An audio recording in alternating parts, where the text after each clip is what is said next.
리치 플랫폼의 두 번째 영상이었던 에르메스 주식 분석편이 10월 7일 기준 조회수 3,000회를 돌파하였습니다.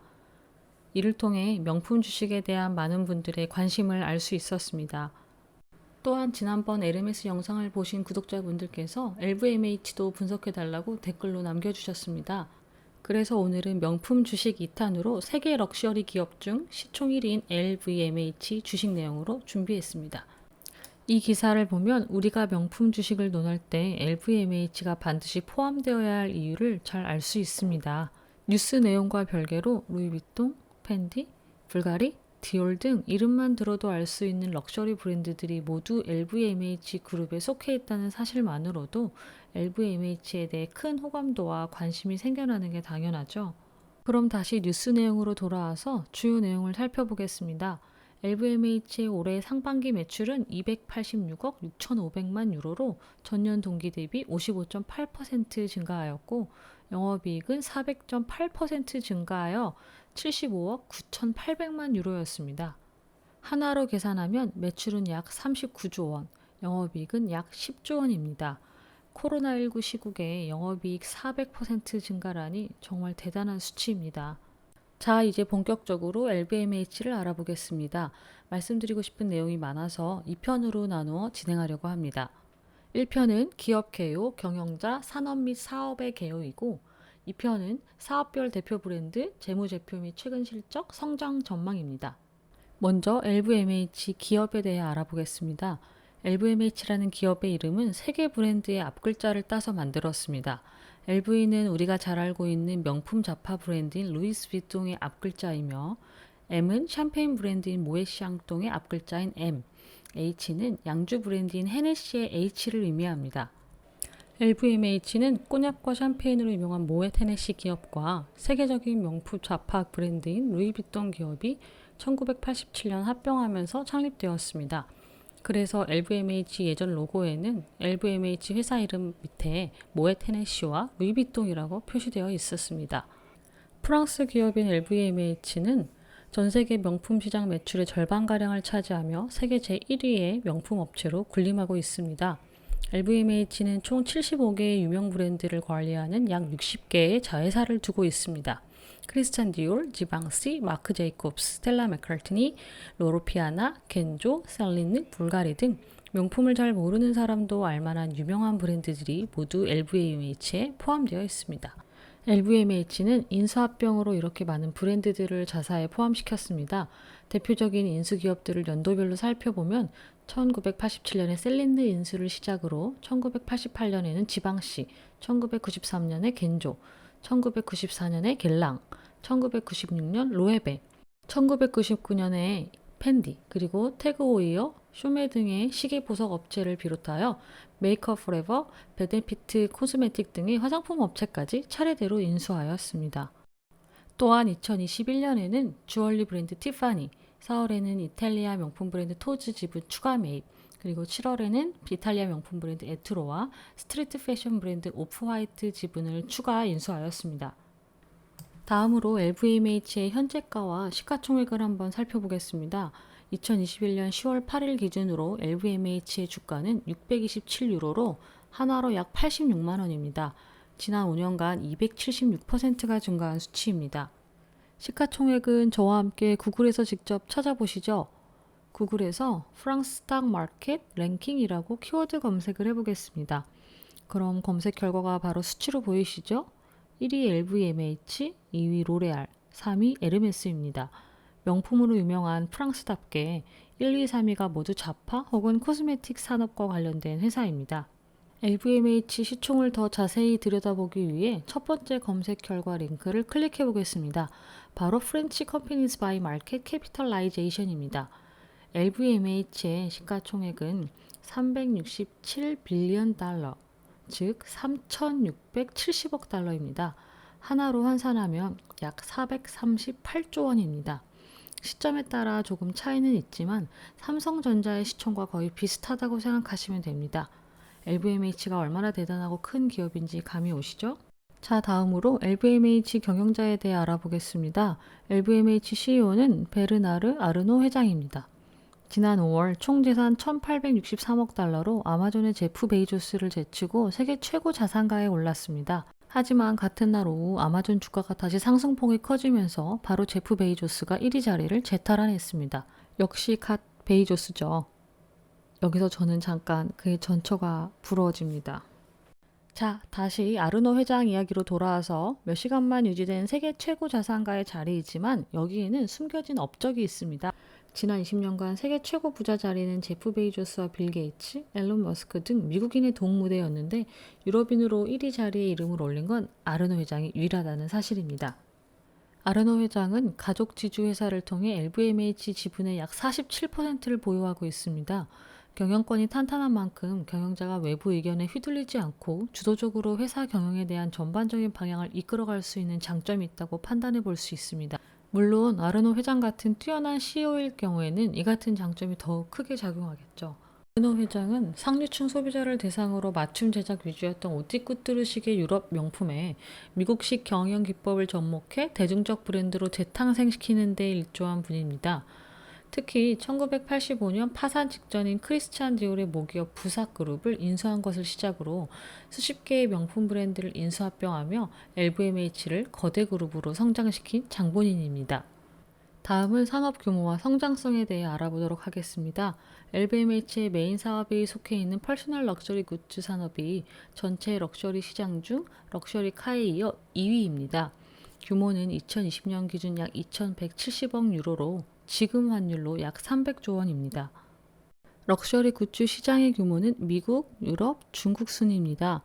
중국인들의 명품 사랑은 널리 알려져 있죠. 이에 최근 중국에서 진행되는 부의 재분배 때문에 명품 기업의 주가들이 조정을 받고 있는 상황입니다. 이 부분은 에르메스 영상에서도 말씀드린 바 있습니다. 다시 한번 간략하게 말씀드리면 시진핑이 추진하는 부의 재분배 정책 때문에 중국인들의 명품 소비가 줄었고 이에 명품 기업의 주가가 하락했다는 내용입니다. LVMH도 중국발 명품 기업 주가 하락에 직격탄을 맞았습니다. 10월 8일 기준 LVMH 주가는 627유로로 52주 최고가인 716유로 대비 12% 하락한 상태입니다. LVMH의 매출 비중을 보면 일본을 제외한 아시아의 비중이 무려 34%입니다. 이 34%의 수치에서 대부분은 중국에서 발생한 매출이라는 점을 감안하면 앞서 말씀드린 중국의 공동 부유 정책이 LVMH에 미친 영향이 크다는 것을 알 수 있습니다. 이번에는 LVMH의 사업 내용을 살펴보겠습니다. 지난 나이키 영상에서 말씀드린 바와 같이 외국 기업을 분석할 때는 해당 기업의 IR 자료를 보는 것이 가장 좋은 분석 방법입니다. 저와 함께 구글에서 다시 한번 직접 찾아보겠습니다. 자, 제가 지금 구글 페이지를 열고 LVMHIR이라고 검색을 해보겠습니다. 자, 가장 먼저 Investors LVMH 링크가 검색되는 것이 보이시죠? 바로 이 링크가 LVMH의 공식 홈페이지입니다. 벌써 2021년 3분기 매출 자료가 올라와 있네요. 저는 지금 이 영상은 상반기 매출을 기준으로 작성하고 있기 때문에 저는 내용을 조금 내려가서 찾아보겠습니다. 자, 이렇게 쭉 내려오시다 보면 자, 프레스 릴리즈라고 되어 있고 LVMH의 First Half Performance 상반기 매출 자료 이렇게 되어 있는 링크가 있습니다. 이 부분을 클릭해서 사업별 매출에 대해서 알아보도록 하겠습니다. 자, 바로 여기 보이네요. 저희가 이렇게 사업별로 내용을 파악하는 이유가 있습니다. 해당 기업에서 중요한 사업이 무엇인지 알고 있어야 해당 사업별 이슈에 따라 주가의 상승과 하락을 예측할 수 있기 때문입니다.